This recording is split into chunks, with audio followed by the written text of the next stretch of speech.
Believe it or not, snacking can be healthy. You don't have to arrive at every meal absolutely ravenous. But it all depends what you are snacking on. And to be honest, this is where most of my clients are going wrong, especially those who are trying to lose weight. So in this video, I'm going to reveal 8 snack mistakes to watch out for. And if you're new here, I'm Maria and I'm a registered dietitian. Welcome to the channel. Now this one is so deceiving, and it's yogurt coated raisins, nuts, and even rice cakes. So in these snacks, by weight, there is way more sugar and fat than there is real yogurt. Plus, the type of fat that is added is usually something like palm oil, which is a saturated fat, which many of us consume too much of to start with. And researching this video, the first product that I looked at online contained only 3% and not even real yogurt at that. And ironically, this was on a Whole Foods website. And I love yogurt, and I'm always telling my clients how amazing Greek yogurt is to help you meet your protein needs. So I could easily see many people thinking then that yogurt coated nuts and seeds would be a good choice, when in fact, they're not really. Now this is a relatively new one, but it's one that I'm seeing a lot more online lately, and it's coconut yogurt. And it has become really popular as a substitute for dairy yogurt due to the rise in popularity of plant-based and vegan diets. However, because it's made from coconut milk, which is a saturated fat, that means it's not necessarily always the best option. Coconut yogurt can contain around 10 grams of saturated fat per 100 grams.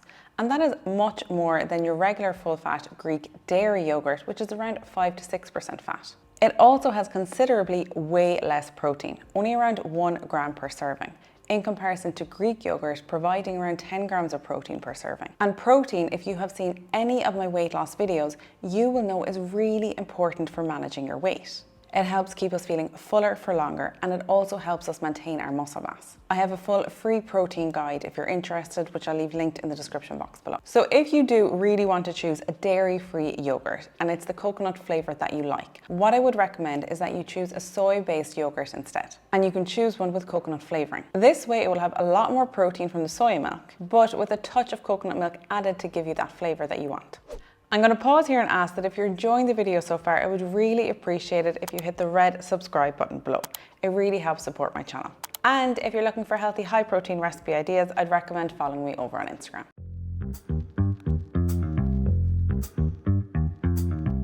Now the next snack is not a nice mistake, and anyone who has fallen for this will know what I'm talking about. So sugar-free chocolate on the market is largely marketed towards people with diabetes, but many people who do or don't have diabetes will also opt for it because it says sugar-free, making you again assume that it's going to be healthier. However, despite the removal of sugar, this chocolate is not low in calories or fat. In fact, it may have more saturated fat than standard chocolate. Now, the sweeteners used in these products to replace sugar, they won't raise your blood sugars as much, but they are not necessarily calorie-free either. And they may really upset your digestive system, particularly if you eat a lot in a short space of time. So in this situation, it might actually be better to just simply have the chocolate that you like in a small amount and be done with it.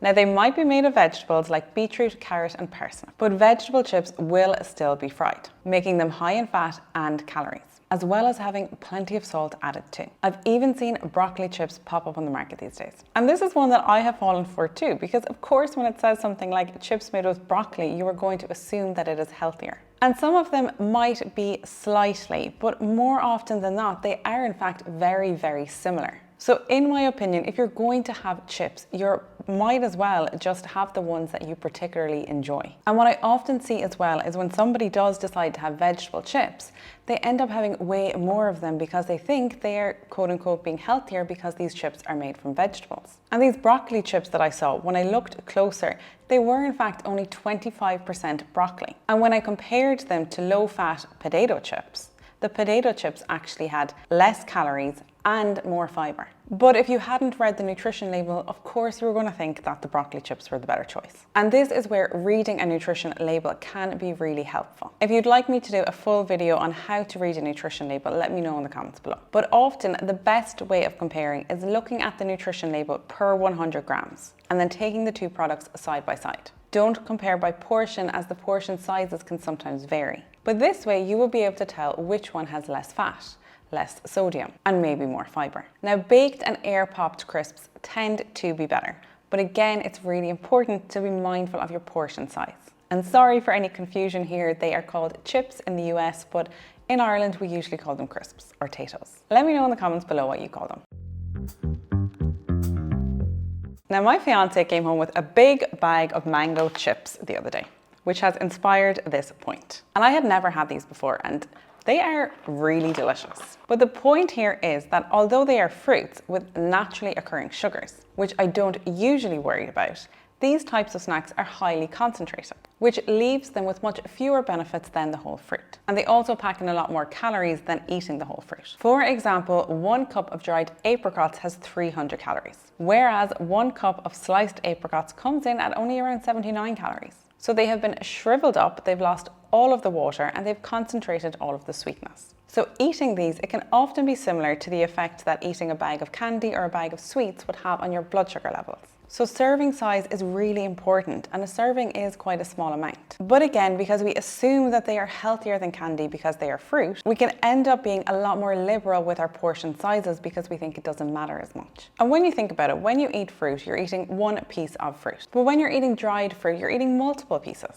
because you've dried it down, you've condensed it down, and you're getting a much higher sugar load. So dried fruit like dried banana chips, dried mango, or the fruit that you might find in trail mixes, they are an easy snack on the go. But just eating whole fruit is often better. And it's much, much better if your goal is weight loss. Also, sometimes, rather than simply being dried, some of these snacks like banana chips can be cooked in saturated fat, like palm or coconut oil, and they can also have more sugar added. So if you do want to choose these as a snack, look for ones which don't have any added sugar or fat, or simply just have the whole fruit.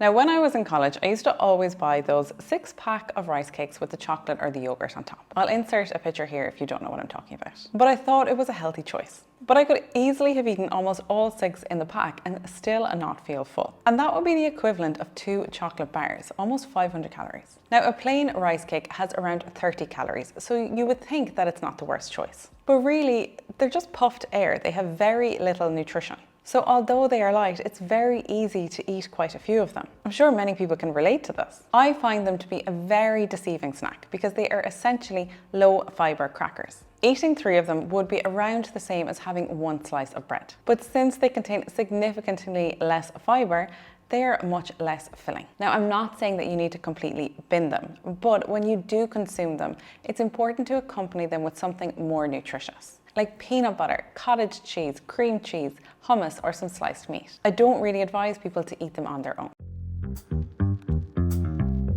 Now, eating breakfast is good, but eating a candy bar for breakfast every morning is not a good choice. And I'm talking specifically about breakfast bars or energy bars here. Some breakfast bars are loaded with sugar and have very little protein and fibre, much like candy bars. However, the marketing teams behind them can be excellent, and they will make you feel like you're doing yourself a disservice by not eating them. And let me tell you, some of the best, well-known, reputable breakfast bar brands out there, I do not think are good choices. So what do you want to be looking out for? Well, the first thing that I would check is the ingredient list. Usually the shorter the better, and you should be able to recognize what is listed in the ingredient list. When it comes to sugars, where you can, I prefer when they're from whole food sources, like dried fruit rather than syrups. And for fats, you're looking for healthy sources like nuts, seeds, nut butter, hemp, and even flax. Next, you want to go to the nutrition label, and per bar there's a few things that you want to be looking out for. Roughly, you want to go for one with under 6 grams of added sugar. Look for one with at least 5 grams of protein and at least 3 grams of fibre. And examples of some better options are some of the Kind bars, the RX bars, and the Laura bars. You can also make your own breakfast bars, and check out my blog for recipe ideas. But you can often make these in batches and freeze them. So with a little bit of prep, they can be convenient. And at least this way you know exactly what ingredients are going in. Now, you don't need to choose gluten-free snacks unless you have a legit reason to do so, like you have celiac disease or a gluten intolerance. What I see time and time again is many people choosing gluten-free foods in an effort to lose weight because they think they are healthier. But gluten-free cookies, cakes, and snacks may contain even more sugar, even more saturated fat, and often more calories. Yet the market for gluten-free snacks is booming because many people do think that they are healthier. In fact, research done on the snack market in Ireland found that 3/4 of gluten-free snacks were high in fat, 7 out of 10 were high in sugar, and most had the same amount of calories as a chocolate bar. And when you think about it logically, gluten is a protein that when we use it in baking, it makes our breads and cakes rise and makes them nice, tall and fluffy. And when you can't use gluten, the manufacturers have to add in loads of other things to make the breads and the cakes taste nice and rise well too. So unless you absolutely need to go gluten-free, I really don't think for a lot of people it is necessarily the best choice. Plus, they tend to be way more expensive, and I'm all about making smart, budget-friendly choices on this channel. So there we have it, another 8 snack mistakes to be wary of if you're trying to improve your health or manage your weight. Make sure to check out part 1 of the series if you haven't already. And if you liked this one, I'm sure you'll enjoy my protein video too. Don't forget to like and subscribe, and please comment below which one of these surprised you the most. And as a thank you for making it all the way to the end of the video, I want to let you know about my free recipe ebook, which I've linked in the description box below. Thank you very much for watching, stay happy and healthy, and I'll see you again next week. Thanks for watching.